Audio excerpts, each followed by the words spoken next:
24 अगस्त 1946 को कांग्रेस ने सरकार बनाई और 2 सितंबर को कांग्रेस ने शपथ ग्रहण कर ली और कांग्रेस अंतरिम सरकार में शामिल हो गई। अब अंतरिम सरकार में कांग्रेस काम कर रही थी, पीछे से लीग ने सोचा कि यार, पहले तो चूंकि लीग ने भी बहिष्कार किया, तो अब लीग भी चाह रही थी कि हम सरकार से दूर रहकर जो है हम कुछ नहीं हासिल कर सकते। ऐसी स्थिति में 15 अक्टूबर 1946 को लीग ने भी अंतरिम सरकार में शामिल होने की घोषणा कर दी और 25-26 अक्टूबर 1946 को लीग ने भी शपथ ग्रहण कर ली। इस प्रकार से जो मुस्लिम लीग थी वो भी अंतरिम सरकार में शामिल हो गई। ठीक है, लेकिन मुस्लिम लीग अभी भी संविधान सभा का विरोध कर रही थी। चूंकि संविधान सभा में कांग्रेस का बहुमत था, आपको पता है 292 में से 202 सीट कांग्रेस को मिली थी और लीग को मात्र 73 सीट मिली थी। इस वजह से और विभिन्न कारणों के चलते जिन्ना ने और मुस्लिम लीग ने संविधान सभा का बहिष्कार कर रखा था। ऐसी स्थिति में एटली ने लंदन में एक सम्मेलन बुलाया ताकि मुस्लिम लीग और कांग्रेस के बीच में सहमति बने और संविधान सभा को मुस्लिम लीग समर्थन दे। 3 से 6 दिसंबर 1946 को लंदन में एक सम्मेलन बुलाया गया। उस सम्मेलन में कांग्रेस की तरफ से नेहरू जी गए, लीग की तरफ से जिन्ना गए और सिखों का प्रतिनिधित्व बलदेव सिंह ने किया। लेकिन यहाँ पर भी जिन्ना की हठ धर्मिता के कारण ये जो सम्मेलन था वो असफल हुआ और ये सम्मेलन असफल हुआ। उसके बाद इधर भारत में जो मुस्लिम लीग थी वो अंतरिम सरकार में जैसे ही शामिल हुई, उसके बाद अंतरिम सरकार को काम करने नहीं दे रही थी। कोई भी ये प्रस्ताव रखें मुस्लिम लीग टांग अड़ा दे, कोई भी प्रस्ताव रखें मुस्लिम लीग टांग अड़ा दे। जिन्नाकार इनका बस एक ही मकसद था मुस्लिम अंतरिम सरकार में शामिल होने का कि इस सरकार को काम नहीं करने देना। ऐसी स्थिति में नेहरू साहब और पटेल साहब बड़े ही खफा हो गए, दुखी हो गए, इनसे परेशान हो गए मुस्लिम लीग से। तब नेहरू जी ने और जो है वायसराय से कहा कि आप जो है मुस्लिम लीग को अंतरिम सरकार से बाहर निकाल दें। और पटेल साहब ने भी कहा था कि या तो अंतरिम सरकार में मुस्लिम लीग रहेगी या कांग्रेस रहेगी, हम नहीं रहेंगे इसमें। ऐसे मतलब दोनों एक साथ काम नहीं कर सकते, इतने दुखी हो गए। ऐसी स्थिति में क्लीमेंट एटली को, ब्रिटिश प्रधानमंत्री क्लीमेंट एटली को एक घोषणा करनी पड़ी जिसको हम एटली घोषणा कहते हैं। वो घोषणा हुई 20 फरवरी 1947 को। ठीक है, 20 फरवरी 1947 को घोषणा एटली ने की, जिसमें उन्होंने ये कहा कि 30 जून 1947 से पहले पहले हम भारत को छोड़ देंगे। ब्रिटेन जो है वो भारत को छोड़ देगा 30 जून 1948, है ना, शायद मैंने अभी 47 बोला था, आप थोड़ा सा उसको सुधार लेना कि 30 जून 1948 से पहले पहले ब्रिटेन जो है वो भारत को आज़ाद कर देगा, छोड़ देगा। पहली चीज तो ये। दूसरी बात ये रखी कि यदि भारतीय राजनीतिज्ञ संविधान को लेकर सहमत नहीं होते हैं, संविधान सभा को लेकर, चूंकि संविधान सभा पे तो गतिरोध चल रहा था, मुस्लिम लीग नहीं स्वीकार रखी थी और कांग्रेस ने उसको स्वीकारा हुआ था, तो ये था कि यदि संविधान को लेकर भारतीय राजनीतिज्ञ एकमत नहीं भी होते हैं 30 जून 1948 से पहले पहले भी, तो भी ब्रिटेन भारत को छोड़ देगा। ऐसी स्थिति में ब्रिटेन जो सत्ता है भारत की वो या तो किसी केंद्रीय सरकार को या किसी प्रांतों की सरकार को सौंपकर और वो चले जाएंगे। इस प्रकार की घोषणा की और इस घोषणा को अंजाम देने के लिए एटली ने माउंटबेटन की नियुक्ति कर दी। तो इस प्रकार से ये एटली की घोषणा 20 फरवरी 1947 को हुई और एटली को भारत भेजा गया। 22 मार्च 1947 को एटली भारत आए और 24 मार्च से एटली ने भारत के विभिन्न नेताओं से वार्ता करना प्रारंभ किया और 6 मई 1947 तक, देखो आज़ादी के बहुत करीब हैं, 6 मई और 15 अगस्त को तो भारत आज़ाद हो ही जाएगा। 6 मई 1947 तक माउंटबेटन ने करीब 133 नेताओं से वार्ता की और इस वार्ता के दौरान माउंटबेटन ने नेहरू जी और पटेल साहब को भारत का विभाजन स्वीकार करने के लिए सहमत कर लिया। पटेल ने इस दौरान कहा कि मुस्लिम लीग या जिन्ना अब भारत का विभाजन चाहते हैं या नहीं चाहते, लेकिन अब हम भारत का विभाजन चाहते हैं, क्योंकि यदि हम भारत का विभाजन स्वीकार नहीं करेंगे तो कई सारे पाकिस्तान बनेंगे। अभी तो संभव है कि भारत से एक ही पाकिस्तान बनेगा, लेकिन हम यदि भारत के विभाजन को स्वीकार नहीं करते हैं तो बहुत सारे पाकिस्तान बनेंगे। इसलिए हम जो है अब हम विभाजन को स्वीकार करते हैं, ये ऐसा पटेल ने कहा। जब इसकी सूचना फैली कि पटेल और नेहरू ने भारत का विभाजन स्वीकार लिया है, मौलाना आज़ाद जो कि बड़े राष्ट्रप्रेमी थे, उनके कानों में जब इस भनक पड़ी कि भारत का विभाजन पटेल ने स्वीकार लिया है, तो दौड़े दौड़े गए गांधी जी के पास और गांधी जी से जाके कहा कि गांधी जी, मैंने सुना है कि कांग्रेस ने जो है भारत का विभाजन स्वीकार लिया है। तो गांधी जी ने कहा कि विभाजन मेरी मृत्यु पर ही होगा, हम ऐसे विभाजन को नहीं स्वीकारेंगे। उसके बाद जो है गांधी जी ने माउंटबेटन साहब से बात की, लेकिन माउंटबेटन और गांधी जी में वार्ता सफल नहीं हो पाई। ऐसी स्थिति में गांधी जी भी आहत थे, दुखी थे और 11 अप्रैल को एक पत्र लिखकर वायसराय माउंटबेटन से कह दिया था कि अब मेरे से आप इस विषय में वार्ता ही मत करना, मैं इन सब चीज़ों से अब दूर हूँ, मुझे जो है मैं किसी भी दल का प्रतिनिधि नहीं हूँ, आप मेरे से बात मत करना। उसके बाद गांधी जी से कोई बात नहीं हुई और आपने देखा 1947 में जब भारत आज़ाद हुआ, गांधी जी ने किसी कार्यक्रम में भाग नहीं लिया। स्वतंत्रता के जितने भी कार्यक्रम हुए थे किसी में भाग नहीं लिया और गांधी जी तो उस समय नोआखली में थे। खैर ये अलग पॉइंट है, इस पर अलग से बात करेंगे हम। इस प्रकार से जब कांग्रेस ने भारत की विभाजन की जो योजना थी उसको स्वीकारा, तब माउंटबेटन ने एक वैकल्पिक योजना रखी 6 मई 1947 को। 6 मई तक पूरी वार्ता करने के बाद 6 मई को एक वैकल्पिक योजना रखी, बड़ी ही अतार्किक थी। इस योजना को जो है, इस योजना में जो प्रमुख प्रावधान थे वो ये थे कि जो प्रांत हैं उनको सत्ता हस्तांतरित कर देनी चाहिए, प्लस पंजाब व बंगाल की विधानसभा को यह अधिकार होगा कि वो चाहें तो अपना विभाजन कर सकती हैं और विभाजन के बाद भारत या पाकिस्तान किसी भी एक डोमिनियन में शामिल हो सकती हैं या वो जो है स्वतंत्र रह सकती हैं। इस प्रकार की एक अतार्किक योजना माउंटबेटन ने रखी थी। इस योजना को नेहरू जी ने बाल्कन प्लान कहा, इसको डिकी बर्ड योजना भी कहते हैं, इसमें योजना भी कहते हैं, ध्यान रखना। लेकिन इस योजना को सभी वर्गों ने, भारत के जितने भी दल थे सभी ने इसको खारिज किया। इसलिए यह जो माउंटबेटन का जो एक योजना थी 6 मई को जारी की गई थी, इसको अस्वीकृत कर दिया गया। जब ये प्रस्ताव अस्वीकृत हुआ तो उसके बाद 18 मई को 1947 की बात चल रही है ये ना, 18 मई को मेनन साहब ने, वीपी मेनन साहब ने पटेल साहब के साथ मिलकर और एक योजना बनाई जिसको हम मेनन फॉर्मूले के नाम से जानते हैं। मुख्य भूमिका मेनन की ही थी, ठीक है, तो उसको मेनन फॉर्मूला कहते हैं। ध्यान रखना, मेनन फॉर्मूला पूछ लिया जाता है और चूंकि मेनन फॉर्मूला बड़ा महत्वपूर्ण है, और क्यों महत्वपूर्ण है ये आप जानोगे, अभी मैं बता रहा हूँ।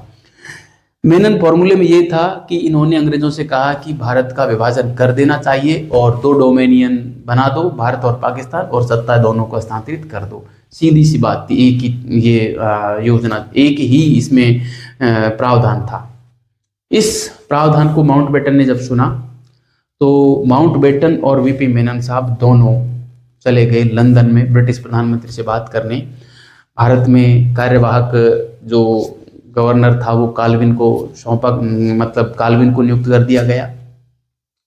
इस प्रकार से लंदन में क्लीमेंट एटली से बात की इन्होंने, और बात करने के बाद क्लीमेंट एटली ने कहा कि ये ठीक है प्रस्ताव, इन्होंने इस प्रस्ताव को मान लिया, ठीक है। वहां से जब ये बात आई तो माउंटबेटन पुनः भारत आए, 31 मई को भारत आए और 2 जून को इन्होंने वार्ता की कांग्रेस से, ठीक है। कांग्रेस ने इसको स्वीकृति दे दी कि ठीक है। कांग्रेस ने जब इसको स्वीकृति दी तब माउंटबेटन ने 3 जून 1947 को अपनी योजना रखी, जिसको हम मनबाटन योजना या माउंटबेटन योजना भी कहते हैं।